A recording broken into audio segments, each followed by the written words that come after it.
Bienvenidos a Detrás de la Verdad aquí en Nacional TV Perú. Les saluda Gisela Sotano en la conducción y lo voy a acompañar durante los próximos minutos. Ya se encuentra aquí en Estudios Centrales Nacional TV Perú la doctora, abogada penalista y también constitucionalista Beatriz Mejía Mori. Ella es candidata al Senado Nacional por el número 6 del partido FE en el Perú. ¿Cómo está, doctora? Bienvenida. Gracias. Bien, gracias por acompañarnos. Muchísimos temas por tocar, doctora, en esta oportunidad. Sí. Sobre todo en temas que usted conoce a la perfección relacionados al sistema judicial.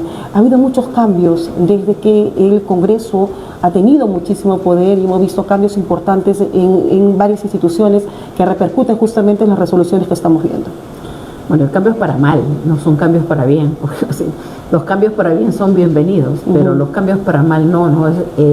Tú ves que los cambios se están produciendo en función de intereses político-partidarios y además de intereses subalternos, porque son los líderes de los partidos políticos y los congresistas que son sujetos de investigaciones penales, que tienen casos judiciales y que tienen interés personal en que esté determinado fiscal o determinado juez. Entonces esto es una descomposición de la forma de hacer cambios en la administración de justicia, ¿no? Finalmente se destituyó a la doctora Delia Espinosa como fiscal suprema, ¿verdad?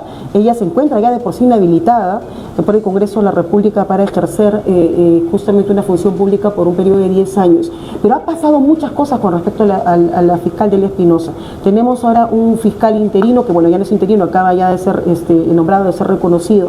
Pero ¿cómo es que se ha dado este proceso para lo que ahora estamos viendo, doctora? Bueno, yo creo que en principio quisiera decirle a la población peruana, que es la que debe estar informada conforme a la verdad, que a través de la prensa se ha mentido mucho sobre el caso de la señora Delia Espinosa, se la ha satanizado, se le ha montado una campaña de desprestigio, hay mucha gente que a mí me llama la atención ver los comentarios en las redes, que es ya muy bien, ya como decimos, ya salimos de esta señora, y no tiene la menor idea que Delia Espinosa es una fiscal que toda su trayectoria en la fiscalía ha sido impecable.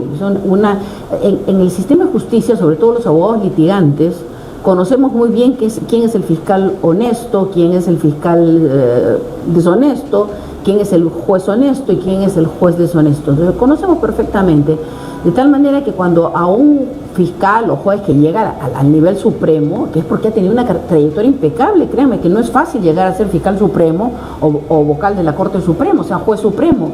Llegas porque has tenido una trayectoria meritoria que hace que tú puedas ser nombrado titular a nivel supremo. Y es el caso de la señora Delia Espinosa, que lamentablemente le ha tocado ser fiscal de la Nación en un momento donde coinciden muchos intereses de líderes políticos que tienen casos penales que van a ser decididos por la Fiscalía Suprema, la Fiscalía de la Nación, la Fiscalía Suprema en lo penal, de todos los implicados. ¿Cómo qué casos, doctora, que usted recuerda?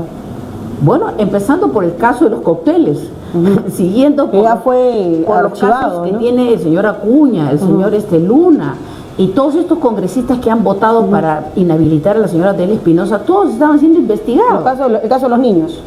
Los niños y los no niños, o sea, los demás que también tienen otro tipo de investigaciones penales. Entonces, miren, cuando se tiene que votar en un organismo colegiado público, como por ejemplo el Pleno del Congreso, en una comisión determinada o en un escenario administrativo o judicial, el que tiene un interés personal tiene que abstenerse, es decir, no, yo no puedo participar, ¿por qué? Porque tengo una investigación de tal tipo o un procedimiento de tal tipo y tendría, ¿no es cierto?, se podría sospechar de que tengo un interés personal en el modo en que se toma la decisión. En este caso los congresistas se sienten impunes, o sea que pueden hacer lo que quieren y que pueden inhabilitar a una persona, miembro de una institución como es el Ministerio Público, en el cual tienen investigaciones penales. Esto es absolutamente inaceptable. Pero nadie le pone coto, doctora.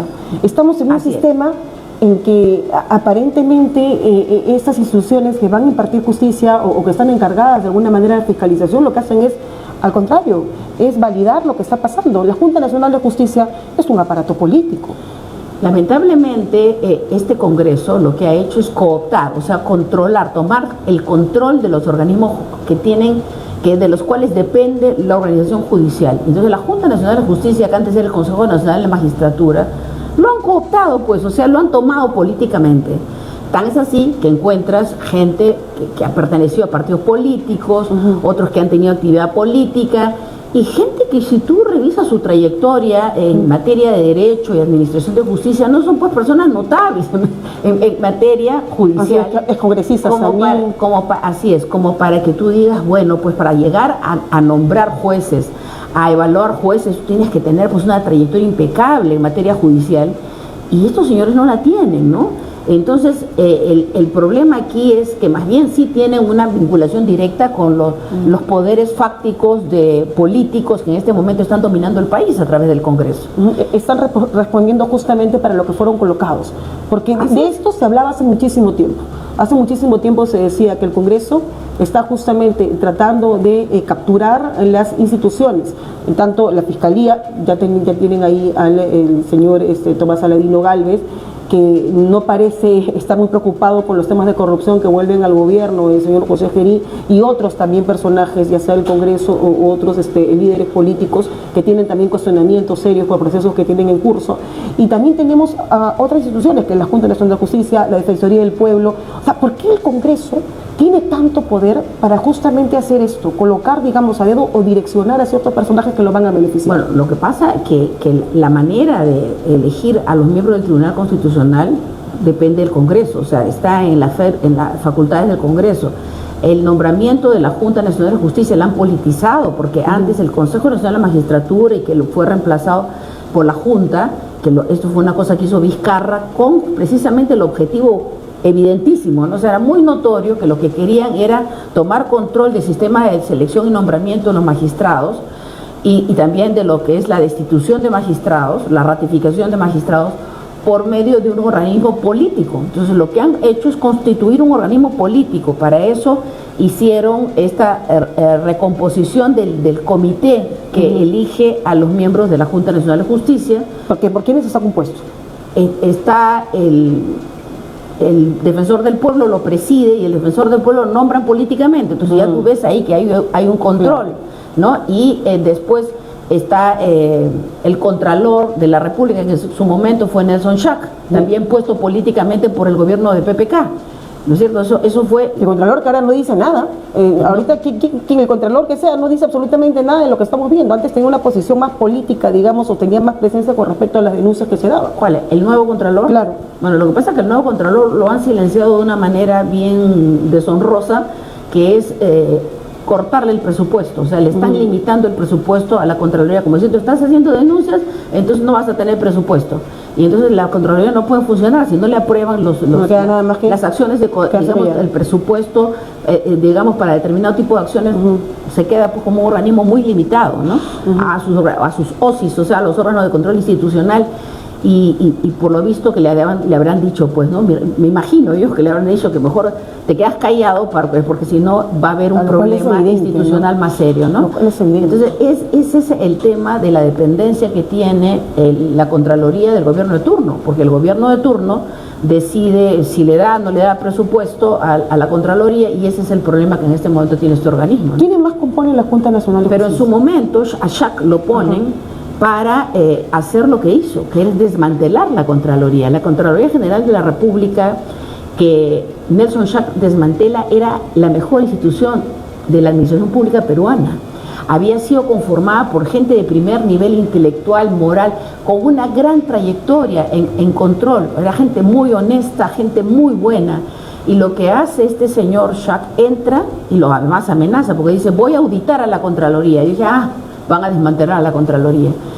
Inventaron informes especiales. Informe especial se llama cuando hay responsabilidad penal contra toda la plana mayor, o sea, todos los gerentes, empezando por Edgar Alarcón, que le dispararon un montón de denuncias penales falsas. Hicieron una campaña de desprestigio contra el Contralor Edgar Alarcón. Y la gente decía, bueno, que lo saquen, ¿no? O sea, le engañan tanto a la población que la gente dice, bueno, que lo saquen. Pero lo cierto es que Edgar Alarcón llega a ser Contralor General de la República luego de una trayectoria impecable en la Contraloría. Tan es así que cuando Ollanta Humala ya se va, dice, tiene que proponer al Contralor ante el Congreso. Y dice, ¿a quién se puede proponer? Entonces le dan nombres. Y dice, ¿este quién es? Es el gerente general de la Contraloría, y estuvo como vicecontralor con este señor Fuad Kuri, ¿no? ¿Y por qué lo hicieron vicecontralor? Porque tenía toda una trayectoria impecable. Entonces, cuando Ollanta Humala le dan otros nombres políticos, dijo, no, que es institucional, lo promueve como contralor. O sea, fue producto de su carrera impecable. El tema está que cuando ya empieza el trabajo de Alarcón, que fue muy exhaustivo, y entra con el tema del caso Chinchero. Recuerden, por el caso de Chinchero, que Torne, Vizcarra y Zavala, Torne estaba en el Ministerio de Economía, Zavala estaba era el premier, y Vizcarra era el ministro de Transportes y Comunicaciones, y estaba por salir el informe, y parece que alguien les había dicho, oye, está saliendo con responsabilidades el informe. Entonces lo citan a una reunión en la PCM, en la Presidencia del Consejo de Ministros, para hablar sobre el tema, y le dicen, bueno, ustedes han pedido una ampliación presupuestal, sí, hay que hacer una serie de acciones de control a nivel nacional. Dice, sí, bueno, pero usted va a tener todo ese dinero para la Contraloría, pero siempre y cuando pues ese informe de Chinchero salga bien. Entonces le dice, a ver, no entiendo qué significa que salga bien. Bueno, usted sabe, ¿no? Entonces y Edgar Alarcón, en ese momento yo pienso que él debió decir, mire señores, yo no tengo capacidad de influir en un informe de auditoría, porque el Contralor no tiene ninguna capacidad, la gente no sabe, de influir en un informe de una comisión auditora.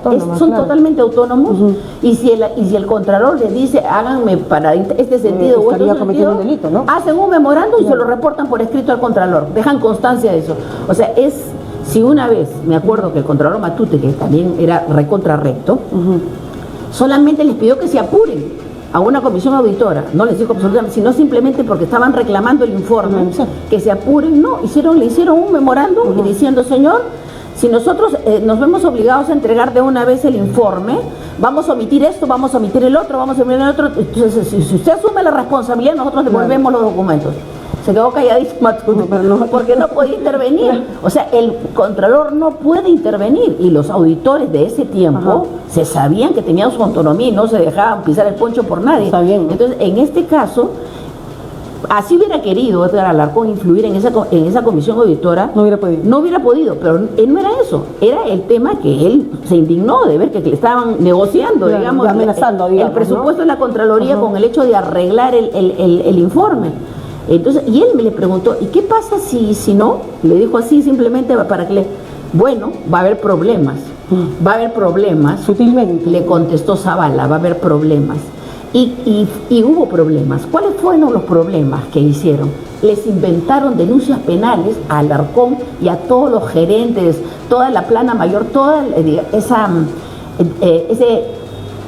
gerencia general y esas gerencias especializadas, altamente especializadas en la Contraloría, les inventaron denuncias por quítame estas pajas. ¿Y sabes qué cosa? Y todos por un tema de dignidad renunciaron. Para eso lo mandaron a Shaq. Y esto, hasta ahora eso está pasando por agua de mar. Una tremenda responsabilidad frente al país. No estamos viendo algo similar en la actualidad, doctora. No estamos viendo cómo instituciones que están encargadas de impartir justicia están siendo manipuladas justamente por el poder político. No estamos viendo, por ejemplo, la actuación del actual fiscal de la Nación. ¿Cuál es la lectura que usted le da? El señor Tomás Aladino Álvarez. Yo creo que viene también de un proceso de investigación nada santo, ¿no? Supuestamente haber integrado, nombrado, vinculado en el caso Cuellos Blancos. Mira, yo te quiero dar una opinión de una persona que conoce el Poder Judicial por dentro, así. Yo he entrado a trabajar a la Corte Suprema en 1977. He sido secretaria de la Comisión de Reforma Judicial, de la primera reforma judicial técnica que ha tenido el Perú. Soy experta en reforma judicial. He sido directora de capacitación del Poder Judicial, he sido directora general del Centro de Investigaciones Judiciales de la Corte Suprema y luego directora general de la Academia de la Magistratura. Y todo el tiempo que no he sido funcionaria pública, porque cuando renuncié al Poder Judicial en 1990, he sido abogada litigante. Hasta la fecha soy abogada litigante. Entonces, a mí nadie me puede contar historias sobre que este es corrupto, este no es corrupto. O sea, usted lo ha visto. Cuando salió el tema de los cuellos blancos, y que era evidente la corrupción del señor Ríos, Walter Ríos, sí, claro, presidente de la Corte del Callao, eso eso era un caso de corrupción muy patente. Eso es Inostroza también. Pero lo vinculan con Inostroza. O sea, Inostroza no era parte de la corrupción de Walter Ríos. O sea, que hayan tenido conversaciones, o sea, cualquier persona del sistema puede haber tenido conversaciones con Walter Ríos, con Inostroza, eso no los convierte en parte de una red. ¿Por qué? Porque se comunican, precisamente porque son jueces o porque son amigos. Pero este audio que de señor Inostroza Pariachi, que se escucha cómo negocia el cambio de una resolución de una niña que había sido abusada, una niña de 10 años, eso es execrable. Ya ves, tú has entendido este caso lo que la prensa dijo, porque había un montaje destructivo. Y ojo, van a decir, la doctora salió a denunciar a Inostroza, que todo el mundo lo considera la peor cosa que ha dado el Perú en materia judicial, y eso es falso. ¿Por qué razón? Porque del audio que hacen toda una tragedia, se escucha una llamada de un señor que le dice, oye hermano, que fíjate, son amigos, ¿no? Le dice, este muchacho que no sé cuánto, que ha cometido esto, que por acá, y le explica el caso. Cuando termina de explicarle el caso, Inostroza le pregunta, ¿y qué cosa están pidiendo? ¿Qué cosa están pidiendo? Y entonces no recuerdo exactamente qué le contesta el señor pero esa pregunta nos las hacen los jueces en todos los informes orales. Cuando yo muchas veces he ido a hacer informe oral y me he olvidado en la parte final decir, por tanto, pido que se revoque, o pido que se anule, o pido que se confirme la sentencia, y pido que se aumente la reparación civil. O sea, me olvido de decir esa parte. El presidente de la sala me dice, señora abogada, sí, ¿puede precisar qué es lo que pide su patrocinado? Esa pregunta es técnico-procesal y la gente no lo sabe. Entonces lo que está haciendo Inostroza es preguntarle, ¿qué cosas están pidiendo? O sea, ¿qué está pidiendo? O sea, que se le aumente la pena, que se le baje la pena, que se le absuelva. O sea, ¿qué está pidiendo? Pero no dentro de una audiencia, no se puede entender de repente a través de un escrito, a través de una audiencia. Simplemente para retener, o sea, es muy importante. Un juez puede para retener el pedido, solamente. ¿Por qué? Pero es legal eso, doctora, que un juez reciba una llamada, así sea del abogado, ya sea de la parte acusada. Su amigo, pues eso es bonito. Pero escúchame, el tema más importante es que nadie le ha hecho caso a Inostroza. Yo he visto una entrevista que le hace Juliana Oxenford, en que le dice, pero déjeme explicarle, pues, déjeme explicar. Y Juliana estaba muy emocionada con el tema, no lo dejaba hablar. Pero en ese momento le dice, finalmente nosotros resolvimos y le aumentamos la pena. O sea, no lo hemos absuelto, ni le hemos reducido la pena al señor sino que le hemos aumentado la pena. Nuestro criterio era que era tan grave lo que había hecho este hombre, que le aumentamos la pena. O sea, quedó condenado, pero con una pena superior. Muchas veces en la corte, los abogados penalistas, a la gente que ha cometido un delito y que tiene una pena condenatoria en segunda instancia, le dice, mejor quédate tranquilo, claro, porque en la Suprema te pueden aumentar. Y muchos se quedan ahí, ya va a apelar, no señor, ya acepta su pena y ya la cumple su condena, porque ya están presos. Entonces, en este caso, te digo, Inostroza le quería decir a Juliana, pero yo en un momento que habla, pero es que nosotros le aumentamos la pena, pero la otra gritaba más en ese momento, entonces no se le escuchó, pero yo lo capté, de que ellos le aumentaron la pena. Después luego he leído la nota en alguna otra entrevista escrita en que dice, pero si nosotros le aumentamos la pena, o sea, yo no estaba negociando nada. Entonces, pero como esto ha sido tomado como parte de una estrategia de desprestigio de toda una serie de magistrados que se los querían bajar por alguna razón, y ahí había una mano negra. Pero no había acaso cosas que se estaban dando dentro del Consejo Nacional de la Magistratura, no habían esos arreglos, no habían esas negociaciones para que justamente después se convierta en la Junta Nacional de Justicia. ¿Y qué crees que en este momento no las hay? No, seguro que sí, es evidente. No, pero en este momento hay gente que son traficantes de la justicia, que nosotros decimos, no, esa es caja registradora, que están presidiendo salas, personas que fueron removidas por el Consejo de la Junta Nacional de Justicia anterior y que esta Junta los ha devuelto, conocidos cajas registradoras, gente que reciben a abogados mafiosos fuera de hora y luego cambian las sentencias, están al frente del sistema de justicia. O sea, y nos estamos jugando de que estos eran los únicos malos y que nos hemos logrado sacarlos. No nos engañemos, se han sacado unos malos para poner otros. Pero estos vienen también direccionados de partidos políticos directamente. Hay excongresistas dentro de la Junta Nacional de Justicia. Es que esta es una corrupción política que implementa la corrupción judicial. Eso es una cosa bien compleja, pero no es difícil de resolver. ¿Tú sabes cómo arreglas este problema? Yo lo he propuesto varias veces, incluso ya como veo que el ente oficial no lo va a aplicar esto, excepto que lleguemos al Congreso y saquemos una ley al respecto. En el artículo 139 de la Constitución, inciso 17, está la participación del popular, o sea, de la ciudadanía, en el nombramiento, en la ratificación y en la destitución de magistrados. O sea, esto es bien interesante. ¿Por qué? Porque eso nunca se ha implementado. ¿Por qué? Porque no les conviene a nadie. Porque en este momento, si yo abro una evaluación general a nivel nacional de jueces y fiscales en que participe la ciudadanía con una plantilla, nombre del fiscal, digamos, unas preguntas de evaluación básicas, cuál es su comportamiento, en qué tipo de casos, ¿no es cierto?, ha tenido comportamientos en contra de la Constitución o las leyes, y si puede poner el número del expediente por el cual la persona piensa que esto ha sido una barbaridad el comportamiento de este juez. Tú puedes tener denuncias maliciosas de gente que quiere fastidiar a alguien. Claro, pero cuando se contrasta, ¿no? Se contrasta cuando tienes 30, 40, 50 denuncias de una sola persona, claro, que ese juez va a salir. Es un indicio, ¿no? Ese juez va a salir. Y además tienes, como tú dices, que comprobar con el expediente. A veces el expediente dice, qué barbaridad.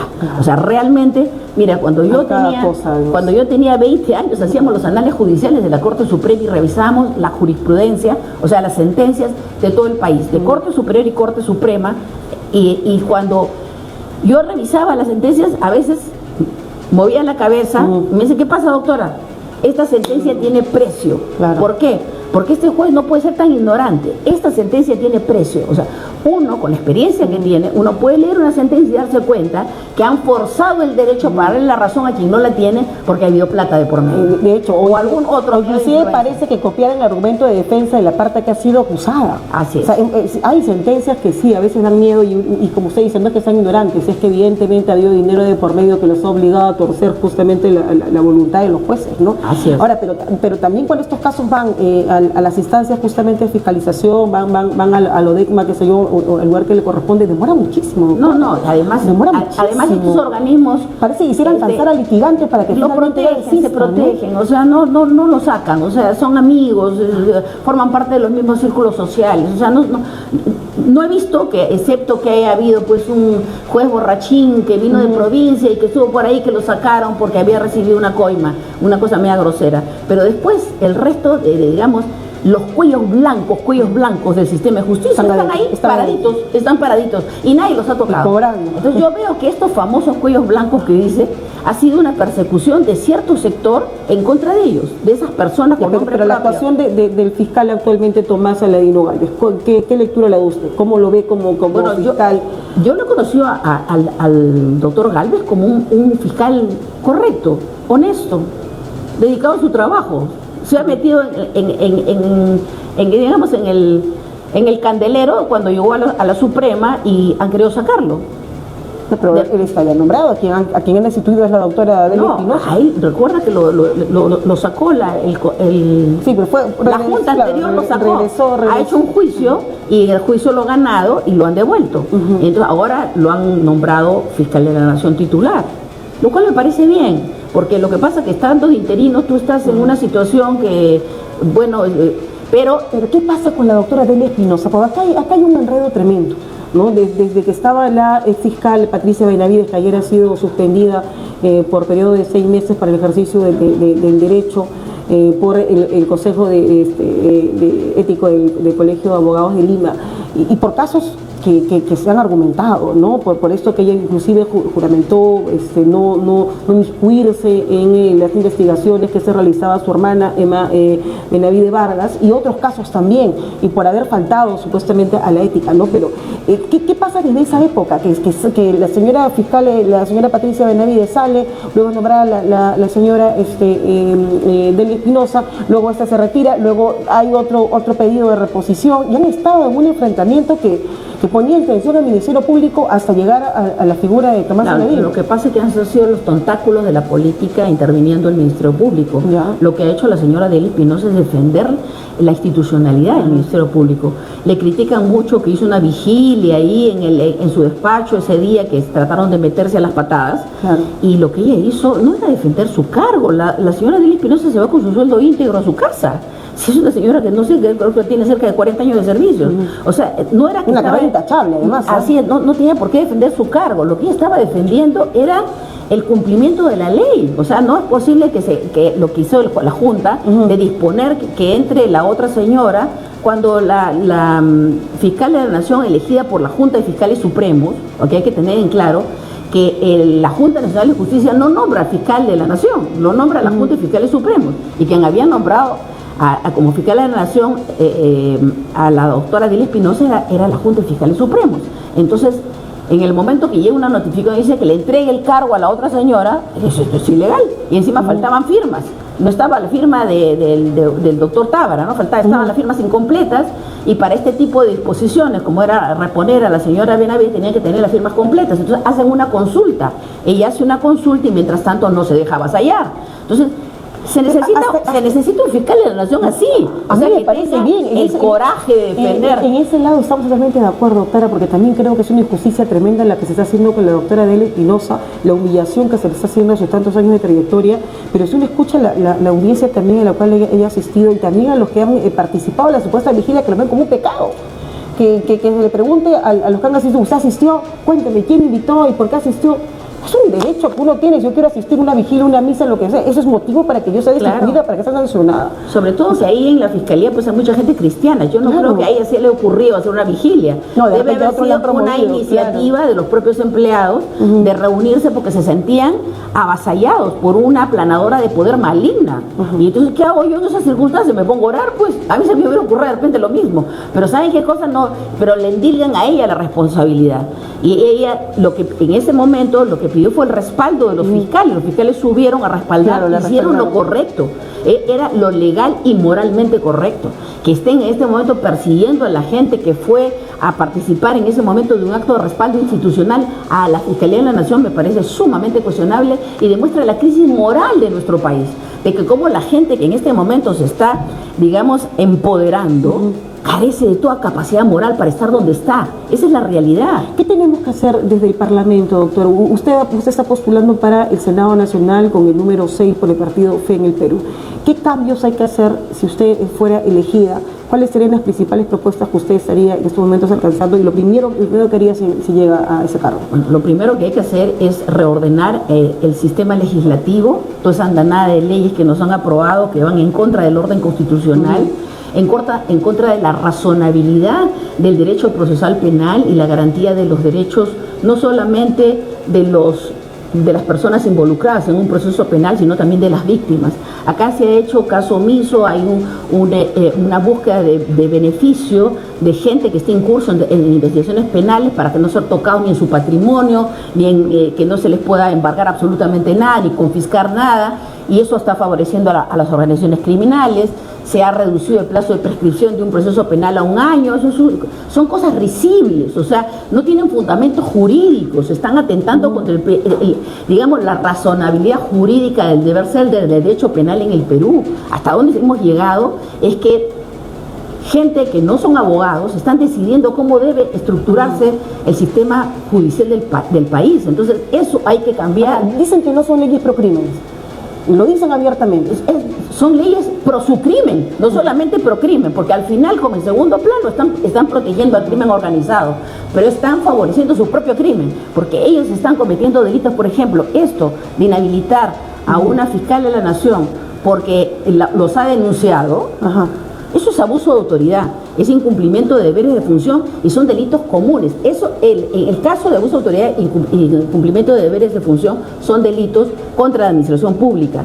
Pero en el caso, y ellos están queriendo basarse en el artículo 93 de la Constitución, que dice que no pueden ser juzgados por sus votos, pero estos no son votos. Esto es inmiscuirse en una decisión del Congreso en la cual ellos, por razones personales, no pueden participar.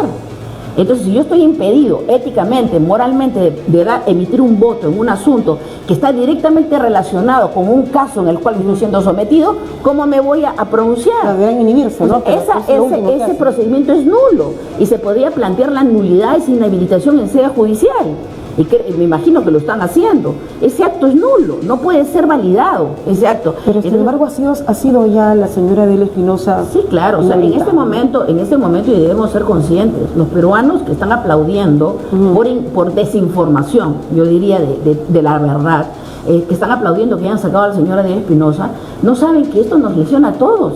Va en contra del orden constitucional y legal. Si nosotros en este momento decimos, ya, muy bien, ya la inhabilitaron, ya pasamos la página, vamos a permitir que la gente que no tiene ninguna capacidad para estar al frente de las instituciones judiciales, de la Junta Nacional de Justicia, de la Fiscalía de la Nación, del Poder Judicial, del Tribunal Constitucional, de la Defensoría del Pueblo, sea cualquier persona que sirva a los intereses políticos y a la corrupción. ¿Eso tiene que modificarse en el Congreso para que el Congreso no tenga esa capacidad de injerencia para poder colocar operadores políticos en esas instituciones? No, por supuesto, o sea, vamos a poder modificar la forma apolítica en que se tienen que nombrar en los entes judiciales que justamente están a cargo de la designación de jueces y fiscales. Eso es fundamental, fundamental.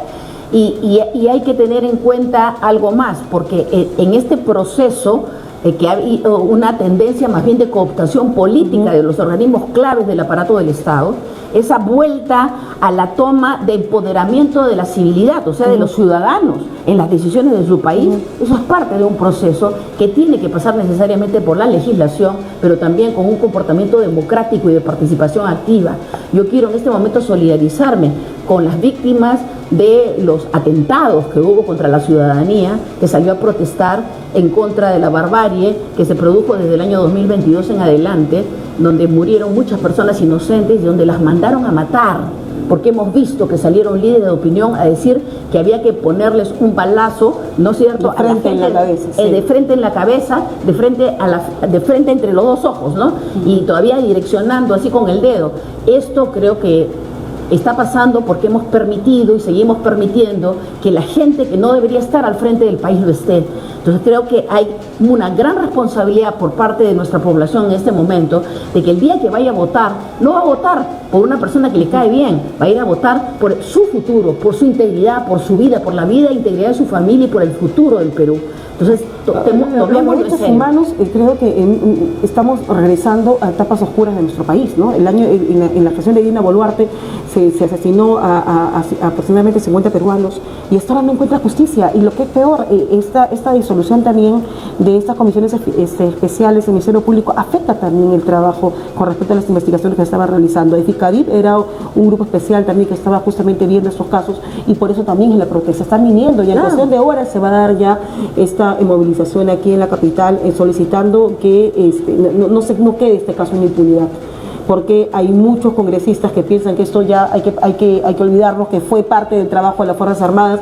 El trabajo de las Fuerzas Armadas se entiende, hay que defender la soberanía, pero salir a reprimir las protestas cuando es un derecho constitucional que tienen todos los peruanos, matar como es lo que se ha hecho, porque las imágenes están ahí, para aquellos que de repente no lo recuerdan.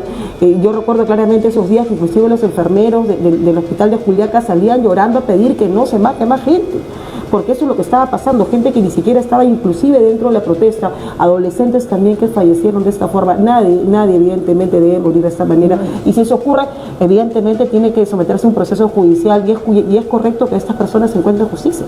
No tiene que venir de tan lejos para poder eso buscar. No va a cambiar si, por ejemplo, se vota por estos congresistas que son los que en su momento y hasta ahora han sido los encubridores de esta grave corrupción y este genocidio, porque esto ha sido un genocidio en contra del pueblo del Perú, del pueblo del sur del Perú. Esto es algo que no lo podemos silenciar, que tenemos que denunciarlo. Yo no es que, la doctora está denunciando porque está en campaña, no, lean mis artículos del Diario Expreso. Yo vengo denunciando esto desde diciembre del año 2022 y no he dejado de hacerlo. ¿Por qué? Y todavía he estado tipificando los delitos, diciendo la grave responsabilidad que tenía el gobierno y todas las Fuerzas Armadas que estaban metidas en esto. Han contratado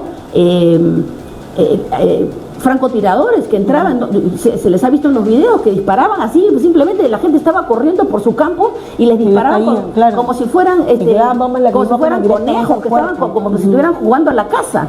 O sea, ¿qué es esto? O sea, ¿a dónde llegamos? Y que haya congresistas que han presentado proyectos de ley para criminalizar la protesta, para mandar a la cárcel a gente que salía a protestar legítimamente, democráticamente. Están deteniendo a la gente que está viniendo a protestar. solamente se le está deteniendo en el camino los que están viniendo desde Cusco, los que están viniendo desde Puno, se le está revisando de manera arbitraria lo que llevan, cuando no significa ningún peligro para nadie. Están caminando como cualquiera que quiere llegar a participar en una protesta, que es un derecho válido, que está consignado en la Constitución, pero sin embargo siguen con esa represión. Lo cual es, en este momento la población tiene que organizarse. Yo les digo esto ya totalmente fuera de toda esta cosa, tiene que organizarse. ¿Para qué? Para generar plataformas de observancia ciudadana y de denuncia ciudadana contra todos estos actos de abuso del poder. Porque en este momento estamos siendo víctimas de abuso del poder en todas las esferas. Y esto no solamente es de Boluarte. Recordemos el gobierno de Vizcarra. El gobierno de Vizcarra ha sido responsable, o sea, Vizcarra mismo ha sido responsable de cientos de miles de muertes. O sea, todo este tema de la vacunación obligatoria y de todo lo que pasó en ese tiempo, eso fue parte de un plan. Han promovido la muerte de la población mundial a través de estos protocolos que eran totalmente engañosos, y la gente se sometió. Pero en estas pruebas también que no detectaban nada, ¿no? Unas pruebas que en realidad... Pero esto estaba siendo, digamos, impuesto por Vizcarra, y Vizcarra sabía que todo esto era una farsa. Yo me di cuenta, ¿sabes cuándo me di cuenta que Vizcarra se estaba burlando de todos nosotros? Cuando estábamos en plena pandemia y su nieto de 3 años fue a Palacio Gobierno, y el nieto estaba sin mascarilla, sin nada, ¿no? Y él también. Entonces ahí yo dije, se está burlando de todos nosotros, porque si tú no hubieras llevado a Palacio Gobierno a tu nieto de 3 años, considerando que Lima Cercado era considerado uno de los lugares más contaminados de Lima, ¿no? Entonces, bien, doctora, ya el segundo final en la entrevista, el tiempo nos ha quedado corto en realidad, le agradezco mucho. Usted va a tener un programa acá además, ¿no? Va a salir un programa nacional. El viernes inauguramos un programa a las 3 de la tarde, vamos a salir en vivo por Nacional TV Perú, y se llama nada menos que El Poder de la Verdad. Qué bueno. ¿Y saben por qué se llama El Poder de la Verdad? Porque conocer la verdad nos hace libres, y ese es el principio por el cual yo estoy haciendo este programa, porque necesitamos un espacio para informar a la ciudadanía de la verdad de las cosas, para que no nos engañen, porque si nos engañan consiguen dominarnos. La verdad, al conocerla, nos hace libres. Claro, sobre todo en estas circunstancias que estamos viviendo, no estamos en plena campaña electoral, que es tan importante escuchar, es tan importante analizar a quién vamos a darle justamente esa confianza. El único día que nosotros podemos castigar a los políticos que nos han defraudado es justamente el día que vamos a votar. Así que no se deje engañar, escuche bien las propuestas. Aquí en este espacio y en muchos en realidad estamos justamente dando la oportunidad de que se escuchen las propuestas, como es la suya, doctor. Usted va por el número 6 al Senado Nacional por el partido FE en el Perú. A ver, que le ponga por favor mi productor luego para que no se confundan. Miren, que haya escuchado claramente a la doctora Beatriz Mejía Mori, qué es lo que va a hacer cuando llegue al Congreso de la República, al Senado Nacional. Ha dicho claramente, primero, creo que lo que muchos esperamos, la derogatoria de estas leyes, ¿no? La eliminación de estas leyes pro crímenes, que muchos líderes dicen, ¿cuál ley es pro crimen? Inclusive Keiko Fujimori lo acaba de decir, ¿cuál? El mismo presidente José Carey dice, ¿de cuál ley es pro crímenes hablan? Parece mentira, ¿no? Se hacen los locos. Se hacen los locos porque les conviene. Bien, vamos despidiéndonos ya, por favor. Vamos despidiéndonos con el logo del partido. Aquí mi productor, para que tengan ustedes claramente a qué partido la doctora pertenece, si les ha gustado sus propuestas. Ahí está, para que no se confundan. El 12 de abril ya sabe si coincide con los lineamientos de la doctora Beatriz Mejía Mori, ya sabe entonces a qué partido ella pertenece. Y así como la doctora la hemos entrevistado, vamos a seguir entrevistando a diversos candidatos para que usted pueda justamente estar informado. Bien, vamos al corte y seguimos con Detrás de la Verdad.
¿Sabías que Nacional TV Perú está disponible en más de 100 empresas de cable teleoperadores a nivel nacional? Nuestra señal llega a todas las regiones del país, llevando información y entretenimiento a todos los peruanos. Así es, Carly. Estamos en costa, sierra y selva. Nacional TV Perú siempre está contigo conectando al país con contenido de calidad. Además, puedes seguirnos en línea a través de nuestra página web www.nacionaltv.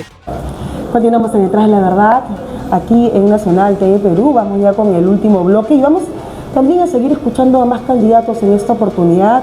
Al doctor Humberto Percy Navarro, él también es candidato a diputado por el número 29, por el Partido Morado, ¿verdad? Correcto, ¿Cómo está? así Bienvenido, es abogado de la Universidad Nacional Mayor de San Marcos, conciliador extrajudicial acreditado y defensor de la DEMUNA, especialista en gestión pública, que es lo que en realidad se necesita en esta oportunidad. Bienvenido.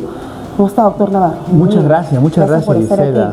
Encantado de estar en tu programa y en verdad muy emocionado por estar en Nacional TV Perú y listo para ofrecer al pueblo peruano mis propuestas legislativas, mi forma de trabajo para darle el Perú que se merece. ¿Qué hay que hacer? ¿Qué hay que hacer ni bien usted sea elegido como congresista, como diputado? ¿Cuáles son los primeros cambios que vienen de su Los primeros cambios, aunque sean de trillado, es definitivamente luchar contra la corrupción. Llegar al Congreso y eliminar las leyes pro corrupción que están instaladas ahí. El segundo eje principal también es perfeccionar al Estado. El Estado debe ser útil, debe ser eficiente en su servicio al ciudadano. Y como tercer eje, y no menos importante, también es la concientización del ciudadano. Aquí hay una anécdota que siempre se repite en los juzgados. Un agraviado es asaltado, pide asesoramiento a un abogado, el abogado lo mece, lo estafa, pide justicia a un policía, el policía también, el juez y el fiscal. Sin embargo, todo un sistema. Sin embargo, el delincuente sabe más argucias que el abogado, maneja al policía, maneja al fiscal, maneja al juez. Y después, cuando se entera que el agraviado le denunció, va con el agraviado y encima le hace más daño. Así está el sistema del Perú. Ahora, los abogados, mire, usted ha tocado a sus colegas, ¿no? Porque de verdad que hay abogados y abogados, doctora.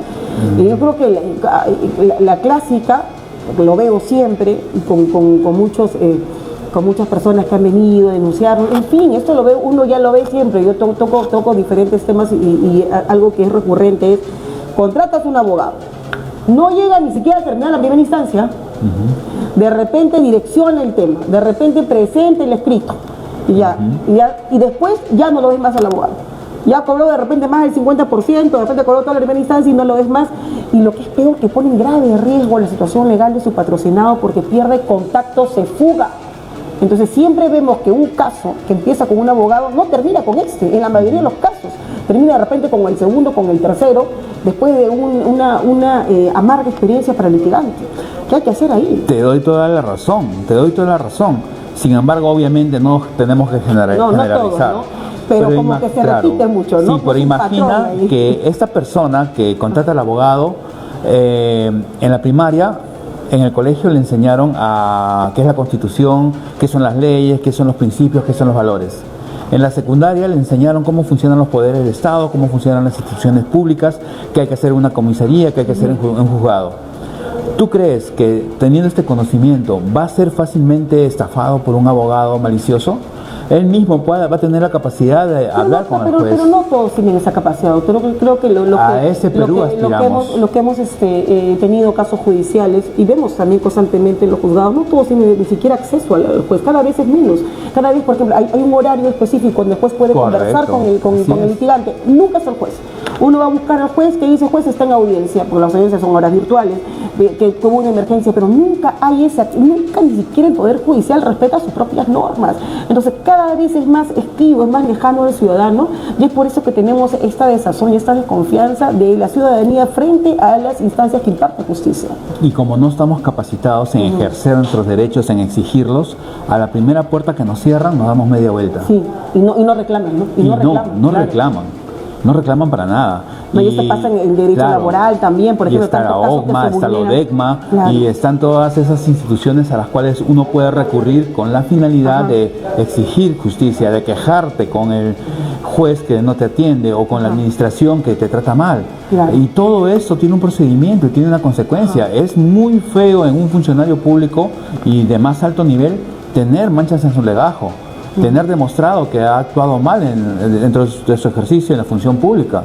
Y eso se consigue, pero insistiendo. Y nosotros no tenemos esa capacidad. En cada juzgado, ¿no? Porque cuando uno revisa a veces determinada sentencia, dice, no, te ha pasado algo, ¿no? Y generalmente en primera instancia, después en segunda instancia, aunque también uno piensa que de repente ha habido dinero de por medio, en segunda instancia, digamos que uno espera pues que justamente se resarza lo ocurrido, ¿no? Pero son casos creo que innumerables que van en contra del Poder Judicial, es lo que está bien justificado también, porque hay casos que son totalmente denunciables, ¿no? Pero ¿cómo hacer para cambiar esto? Usted, por ejemplo, si fuera elegido como diputado, ¿usted qué haría desde su calidad de diputado y con los conocimientos que tiene en derecho? Hay mucho que hacer, pero también tengo que reconocer que hay mucho que ya se ha avanzado. No sé si conoces el tema de la ley Servir, esta ley que se definió hace aproximadamente 20, 25 años atrás, obviamente en instancia de instituciones internacionales, pero vino al Perú, fue formada por varios profesionales y comenzó a progresar, comenzó a mejorar el aparato estatal. Sin embargo, gobierno tras... ¿No hay convocatorias a dedo, doctor Navarro? ¿No hay órdenes de servicio que tienen nombre propio? Vamos, puedes hablar con la verdad. Hablemos con la verdad. No hay convocatorias raras, ganando. Te doy la razón. Millonarios, te doy la razón, pero compáralo. ¿Dónde está la ley Servir? Pero compáralo. Claro, los puestos de confianza, ¿no? Claro, o sea, eso, por ejemplo, tiene que definitivamente cambiar la modalidad de contratación. Porque, ojo, que estamos acá hablando de casos que son garrafales. El propio presidente de la República, José Gerí, está asesorado por calatas. Uno revisa a ver cuál es la expertise de esta chica, de repente, dónde está la experiencia que tiene 22 años, 24 años, que no tiene nada que ver la juventud, ¿eh? Por ejemplo, las órdenes de servicio. Las órdenes de servicio son direccionadas, pero la ley Servir programó poco a poco que vayan desapareciendo y que entren otras modalidades. Pero ¿qué es lo que pasa? Mira, lo que pasa realmente es que gobierno tras gobierno han estado pateando la efectividad de la ley, han estado retardándola. Porque no les conviene, porque es una bolsa de trabajo para ellos. Ojo. Inclusive la meritocracia, que es la parte más importante de esa ley, en el gobierno de Castillo, ¿qué hicieron con los maestros? Tenían que ser calificados para que ellos tuvieran más experiencia y pudiesen dar una mejor educación a nuestros hijos. Con el gobierno de Castillo esa ley se pateó, esa exigencia se pateó y los maestros siguen sin ser calificados. No, pero ahora los señores que están en el Congreso, los que pertenecen al bloque magisterial, que antes eran castillistas y ahora parecen más derechistas, están igual pugnando porque estos maestros que no pasaban las evaluaciones y por ende les importaba un pepino la meritocracia, que sean regresados al magisterio. Entonces, la ley Servir no es el problema. La ley Servir ha sido hecha para que todo esto mejore. El problema son los gobiernos corruptos que han venido tras ella y la han estado nulizando, la han estado postergando sus efectos. Y eso tiene que cambiar. Tenemos que ser exigentes con esa ley en todos los aspectos, en cada instancia del Estado. Por decir, los policías. El policía tiene la obligación de traer en su uniforme la body cam para que cualquier actuación que haya, él tenga evidencia de que ha actuado correctamente. Y por ahí, si hay un agraviado, alguien que se queja de su mal accionar, señor, aquí lo he grabado todo. Aquí en ningún momento yo le he faltado el respeto, le he pedido una coima. Pero si lo acusan y él no tiene la cámara para defenderse, ¿qué va a pensar uno? ¿Quién tiene razón? ¿El policía o el que está denunciando? Créame que el policía siempre sale bien librado. Entonces, en Perú. Yo como congresista voy a hacer que esa ley Servir se perfeccione. Con la gente que cuando quiere grabar, citando a los policías, quiere grabar una intervención. Está en todo su derecho. Una intervención. Pero sin embargo los policías no lo dejan. Está en todo su derecho. Grabar, policías que siembran. La institución policial probablemente sea una de las instituciones más mediadas y la que la ciudadanía, lejos de tener confianza en el policía, tiene muchísimo miedo, porque considera que un policía, si bien es cierto, puede también ayudarte, también puede perjudicarte probablemente igual o peor que un delincuente, porque los policías han llevado esta situación a su propia institución. Policías coimeros, policías corruptos, policías asesinos, policías violadores. Y esto no es de ahora, es de hace muchísimo tiempo, que hasta ahora no se puede de ninguna manera recobrar esta confianza que antes probablemente sí había. En los 80 de repente uno veía un policía y tenía otra sensación con respecto a un policía. Había el respeto, era el honor, pero ahora sin embargo no. ¿Qué es lo que vemos siempre en los policías? Mira, no solamente es la policía, es en toda institución estatal. Y vamos a generalizarlo para hablar poco a poco. Más del 80% de peruanos convivimos con la corrupción día a día, de alguna otra manera. Pero nos sentimos... Y normalizamos eso. La normalizamos, pero no nos sentimos cómodos. Es como una especie de sudor viscoso y mugriento que está sobre nosotros y tenemos que llegar a la casa lo más pronto posible a quitárnoslo. Claro. Pero todos los días nos ensuciamos con eso. Ahora, en toda institución pública siempre hay un 30% de profesionales que son incorruptibles, que no se meten con la corrupción, que están ahí firmes en su posición. Pero a ellos no los ves ascender, a ellos no les dan puestos de confianza. Les ponen obstáculos. Así es. Entonces, yo considero que el país puede cambiar, que la policía puede cambiar, siempre y cuando los que gobiernen, los que sean líderes empoderados, que puedan ser incorruptibles y a la vez puedan dar confianza a esas instituciones y poner sobre ellos personas que las dirigen que sean incorruptibles y que sean apoyados por ese 30% que... Su partido está nuevamente tentando la presidencia de la República. Tuvieron una posición expectante en algún momento, cuando Julio Guzmán estuvo justamente, era el rostro visible, ¿no? y presidía este partido. Luego también fue el propio Julio Guzmán encargado de alguna manera de sepultar, metafóricamente hablando, al partido, o quemarlo, incendiarlo, con las imágenes que dieron la vuelta en los medios de comunicación. Él ya no pertenece al Partido Morado, y después tuvieron otra posición expectante cuando el presidente Francisco Sagasti, que es el único presidente, creo que en los últimos 20 años que no está preso, que es el único presidente que dignifica el cargo. Sí, y que han intentado por todos lados, de diferentes maneras, desde el Congreso de la República, acusarlo de todo, ¿no? De terrorista y no sé qué más, y todos los males del Perú se resumen a Francisco Sagasti y a pocas personas. Sagasti, de él, Legorriti y no sé cuántas cosas más, y el terrorismo que está en cada persona que opine diferente de los que están actualmente conformando este pacto mafioso del Congreso de la República. Han intentado también inhabilitarlo, ¿no? A pesar que él ha dicho que él no tiene ningún deseo de postular a la presidencia de la República, igual han intentado en eso, pero sin éxito en esa oportunidad. Y no solo lo ha dicho, Gisela, sino que lo ha hecho. Es increíble que cuando estábamos armando el tema de la militancia, se le pidió a Sagasti que liderara la presidencia, ¿no? Para las elecciones, y él no dijo nada. Por el bien del partido. Claro, y también porque él dijo que iba a cumplir con su palabra. De que él lo único que nos podía dar era su ejemplo y su palabra. ¿Qué es de un líder que no cumple con su palabra? Es alguien a quien no crees. Bueno, como que con Fujimori, ¿no? ¿Cuántas veces está postulando? O por el mismo López Aldea, que dijo que no va a postular, y lo primero que hizo. La alcaldía de Lima para postular en la Sagasti tienes un hombre ecuánime, un hombre de los de antes, un caballero, y bueno, nos está dejando una valla muy alta. ¿Esperan ustedes recuperar esa posición que tuvieron alguna vez? Ahora los lidera Mesías Guevara, también un experto en el tema político, ha sido secretario general también de Acción Popular, la doctrina anterior de Acción Popular, no es lo que estamos viendo ahora porque la LAMPA está sepultada por sus propios militantes, pero probablemente el señor Mesías Guevara sí recogía lo que era la doctrina del arquitecto Fernando Belaúnde Terry. También ha sido gobernador de Cajamarca y tiene una larga trayectoria también. Impulsó el gobierno digital, claro. ¿Qué es lo que poco se conoce de él, ¿no? Que tiene muchos conocimientos en el tema digital y también de defensa nacional. Gusta mucho ese tipo de temas. Claro, el tema digital no es simplemente poner fibra óptica, es toda una estructura mediante la cual el Estado tiene que ser independiente en el tema digital, anti-ataques de hackers, anti-ataques cibernéticos, una estructura bien sólida para la trazabilidad de todas las gestiones administrativas.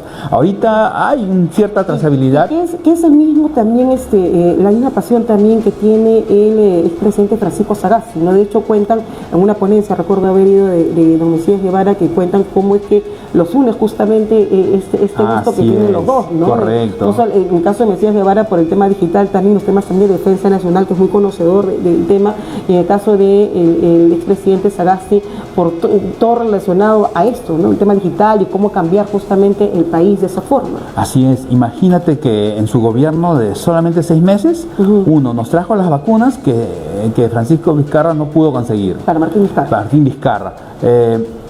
Dio de baja a muchos generales que estaban... Por eso lo han perseguido. Sí, nos dio elecciones limpias y también ordenó el Estado en muchas de sus facetas. En solo 6 meses, imagínate que hubiesen sido 5 años. Se ha ganado el odio para toda la vida de los fujimoristas y de otros. Si lo escogieron justamente porque aparentemente era un viejito, sin ánimos. Con él, que era un títere que podían manejar. ¿Qué es lo que consiguieron con Dina Boluarte y con José Querino? Su idea era tumbar al Partido Morado, que desaparezca de la vida pública, diciendo que este señor no iba a hacer nada. Pero se fueron de cara y ahora lo odian a rabiar. ¿Y cree ahora que con la presencia de Mesías Guevara se puede recuperar esa posición que han tenido antes? Por supuesto que sí. Mesías Guevara está recorriendo de sur a norte, de norte a sur, y está cada vez más consolidado en el Perú profundo. Está haciendo una campaña muy fuerte y yo considero que tiene las metas muy altas y definitivamente en su visión está ser presidente del Perú. Él viene de la región, de hecho tiene un libro que se llama De la región a la nación. Sí, es un muy buen libro, muy buen libro. Y sobre todo sigue el camino de Sagasti, sigue los principios morados, sabe que este es un partido no es de caudillismo, sino de principios, de valores. Tiene que hacer militancia. Y hizo militancia. De los 3 precandidatos, él era el que menos asomaba, pero movió bien sus fichas, habló con la gente, logró ganarse la voluntad de los delegados y democráticamente ganó un entorno en el cual él era un invitado. Y hacer eso... Además también que viene una transición bastante compleja para alguien que ha militado tantos años en un partido como Facción Popular, un partido emblemático, histórico también. Él venía justamente de un partido muy reconocido, pero un partido que perdió en el camino la esencia, y eso es lo que estamos viendo. Acción Popular no es ni siquiera, no es jamás ni de lejos lo que alguna vez fue.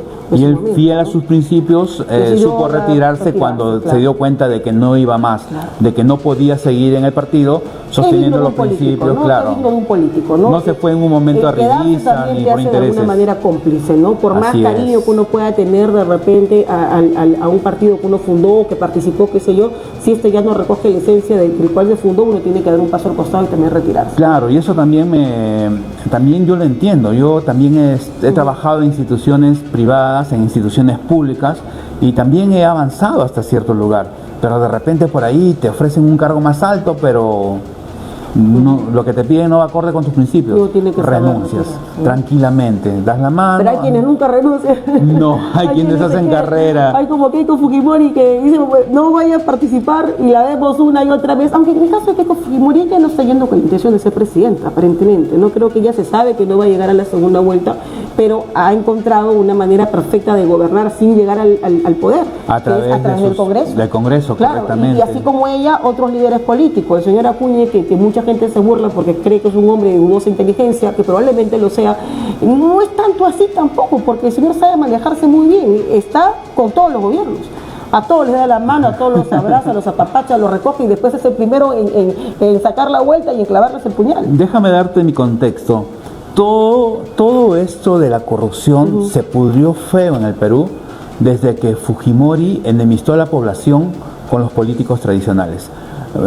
Por mucho o poco que hay en ellos, porque había mucho que criticar, pero sin embargo él puso a la población en contra de todos los políticos, sin excepción alguna. Antes esos políticos criticaban leyes a través de principios, a través de valores. Se refiere a lo que hacía Fujimori cuando cerró el Congreso. Claro, así es. Cuando se enfrascó Javier cuando se enfrascó en un enfrentamiento con opositores políticos. Así es. Que usaban los diarios chicha. Hay libros de esos, chicos, de verdad. Correcto. No estamos tampoco tan lejos, yo les recomiendo. A mí me apasionó muchísimo. Cuando yo estudiaba periodismo me apasionó muchísimo todo el caso de Fujimori. Pero déjame terminar mi idea. Entonces, él dijo, ya no confiemos más en los políticos, no sirven para nada, no saben hacer leyes. Traigamos a empresarios, traigamos a gente que tiene negocios de trenes, negocios de universidades, negocios de minas, traigamos a gente que es rica, millonaria y que es progresada en la vida. ellos sabrán legislar mejor que los políticos tradicionales. Y así entraron al Congreso todas estas personas. ¿Y qué fue? Fue peor. Gobernaron por sus propios intereses, las leyes ya no se discuten por principios, ahora las leyes se discuten por cuánto te doy, cuánto te me das. Así es, y lamentablemente eso nos ha traído las consecuencias de hoy. Por eso quiero que la gente vuelva a tener fe en los políticos, pero en los políticos buenos, en los políticos que van a dar su palabra, de que van a seguir fieles a los principios, que van a cumplir lo que se promete. Y de esta manera vamos a lograr un mejor Perú. Ustedes están en esto que llaman los de la ultraderecha como caviares, ¿no? Los que es muy curioso, claro. Que es muy curioso porque si ustedes revisan, y no hay que ser muy acuciosos, simplemente hay que analizar rápidamente nada más. Los que dicen caviares, que dicen que viven de la teta del Estado, son excongresistas generalmente que están metidos en los aparatos estatales, colocados por supuesto a dedo, ganando sueldos que evidentemente una persona probablemente muy especializada no va a ganar. ¿Qué hacen ahí? Creo que la señora Beteta, la señora Vilca Toma, la señora Marta Chávez, están en puestos que de repente, que no digo que no tengan alguna profesión. El asunto es que hay algunas congresistas que probablemente también han tenido una participación muy dudosa en el Congreso con respecto a la calidad de parlamentarios que han sido, pero están bien colocados ahí. Pero son los que gritan y dicen caviares, caviares, todo el mundo es caviares. Yo te digo lo que pasa. Para comenzar, un gran líder no se encasilla, no va a extremos. A veces, para dar lo mejor para su pueblo, tendrá actos que puedan asemejarse al que está para la izquierda, otras veces para la derecha, pero muchas veces seguirá su propio camino. Por eso no es manejable, no es manipulable, no es como que lo pueda poner a un extremo y atacarlos del otro. Me hace una cosa pero y... en eso se ha convertido la política. Así es. Se ha polarizado. Pero no el Partido de Morado. El Partido Morado cree en la libertad colectiva, cree en la libertad individual, cree que es posible con ambas libertades lograr un mejor Perú. Da todo el derecho a los empresarios para que hagan dinero, para que progresen, pero también tienen que ver la libertad colectiva, que la gente que los rodea también tiene que tener oportunidades para sobresalir. También, ¿no? Así es, y por eso yo considero que es importante que la gente se dé cuenta en dónde está la mejor opción. Tenemos el mejor plan de gobierno, ha sido validado por lo menos por 2 instituciones como Videncia y otras más, y es un plan bien estructurado, de más de 388 páginas me parece. ¿Y cuáles son los principales puntos, así que usted recuerde, que estén dentro del plan del Partido Morado y que con eso ustedes podrían hacer la diferencia comparativamente con otros partidos? Mira, los principales puntos para mí es la estructura que tiene, de una manera organizada y directa, ataca a cada problemática del país. Tiene inclusive un cronograma de acción en el cual desarrollarse por periodos y pedir la efectividad y el seguimiento. Es un plan muy completo. Ahí tenemos comentarios, nos dice acá nuestro productor, vamos a verlos. A ver, todos los comentarios son bienvenidos, siempre con respeto, por favor, eso sí, de antemano. Vamos a leer sus comentarios y si han tenido a bien alcanzarnos. Hay varios comentarios, a ver, vamos a ver qué dicen. Preparado, preparado. Comentarios buenos para el Partido Morado. A ver, acá lo tengo, no te preocupes, Gabriel. A ver, Iris Mabel Castro Villagómez, adelante Humberto Navarro, dice, número 29, dice, no a la corrupción, basta de normalizar y callarse, dice, el Partido Morado, política decente, el mejor plan de gobierno, Mesías Guevara presidente, dice, ahí están los seguidores. A ver, dice, Karina Araceli Castro Villagómez. Es un gusto escuchar a este candidato a diputado, lucha frontal contra la corrupción y esos abogados mafiosos que estafan a los necesitados. Está en contra de eso también. Humberto Navarro, ahí está. A ver, ¿qué más comentarios?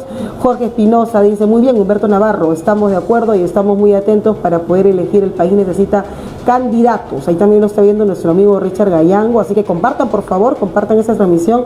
Y más comentarios que vamos a tratar de rescatarlos, a ver, para aquellos que han tenido a bien alcanzarnos algunos mensajitos que por supuesto nosotros agradecemos. De eso se trata justamente, siempre por supuesto con el debido respeto que nos debe caracterizar. Podemos tener opiniones, ¿no? Claro, ¿no? Contrarias, podemos opinar de manera diferente, pero jamás que esta se base en insultos. Yo cuando veo un comentario que empiezan ya con un insulto, yo ni siquiera lo leo ni lo miro, se bloquea. porque eso no es justamente debatir, eso no es entrar a un debate alturado, ¿no? Esto que de repente primero empiezan cuando yo lo primero que veo, cuando dicen comunista, lo borro, y se bloquea para siempre, ¿ah? Así que háganse escuchar, háganse entender sin necesidad de llegar al enfrentamiento ni mucho menos a la falta de respeto. Hagamos justamente la diferencia de esa manera. Pero lamentablemente es justo el plan en estas elecciones. Sí, pues. La derecha y la izquierda han planificado estas elecciones. Para enfrentarse, ¿ah? Así es. Abiertamente Keiko Fujimori. Así es. Antes se hacía más la suavecita. Me alegra que ya no esté en esa posición de fingida, ¿no? Antes decía en campaña en la que era la que está para todo. Correcto. ¿no? Ahora de frente te dice caviares, comunistas, ya parece Rospigliosi, ¿no? 2.0. Pero ¿no? créeme que es de la boca para afuera, porque del otro lado, de la extrema izquierda, también atacan a lo contrario. Sí, y entre ellos, poco a poco, ese bolsón de indecisos, al poner más extremos, va a hacer que ese bolsón se vaya recogiendo. La izquierda ha quedado completamente afectada en esta gestión.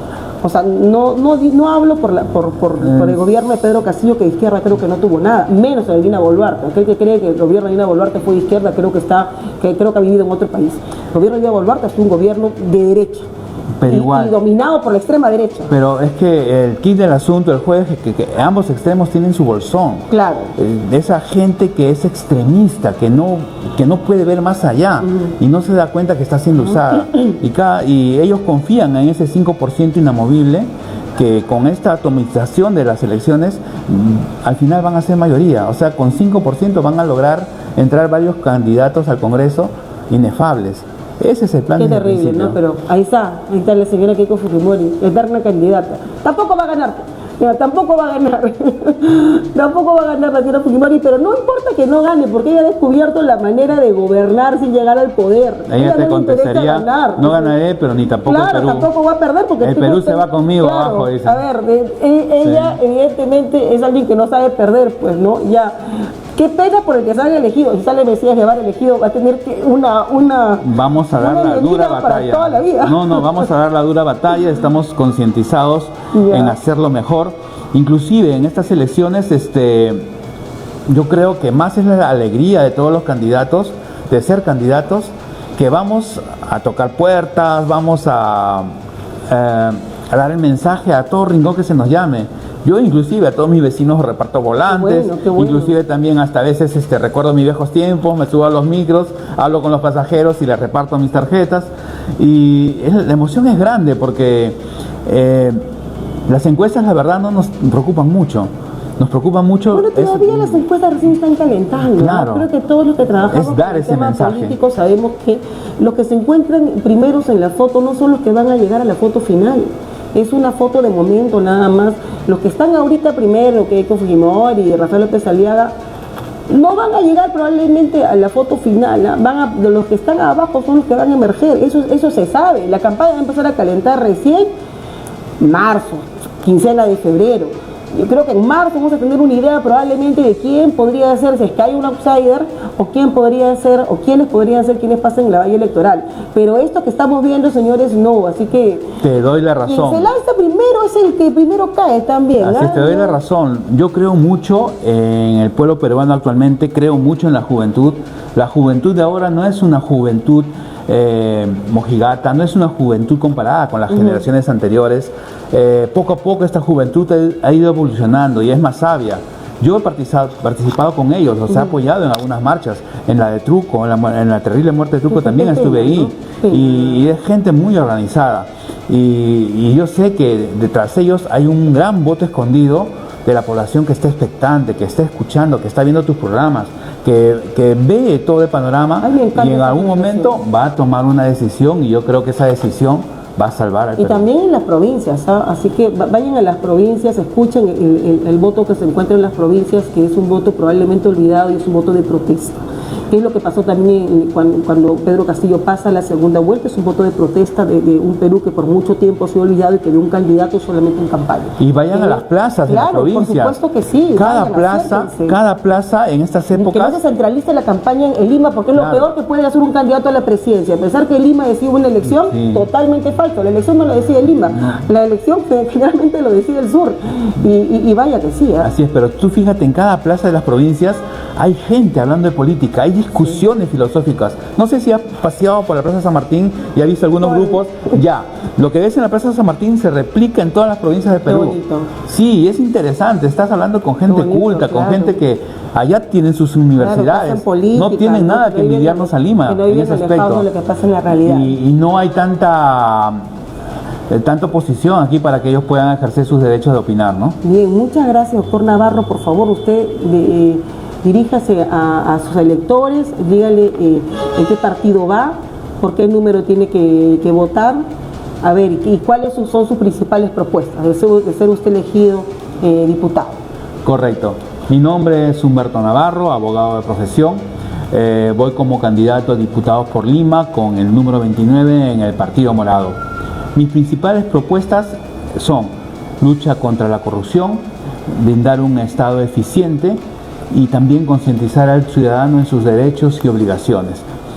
Estos tres ejes son los principales puntos de mis propuestas y de esta manera, legislando, podré darte el Perú que tú te mereces. Bien, Gracias. muchas gracias, doctor Navarro, y gracias a todos los que han estado en sintonía. Llegamos a todo el Perú, estamos en mucha cantidad de cables, que agradecemos por supuesto los convenios y alianzas que tiene Nacional TV Perú. Estamos también en señal abierta, también estamos en Vitel. Qué cantidad de seguidores que tiene Vitel, de verdad. No lo puedo creer, porque más de 2 millones, 3 millones de suscriptores.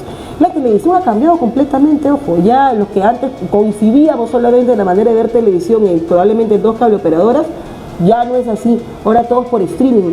Así que estamos justamente en un streaming que es uno de los más consumidos diariamente, que es Vitel 360.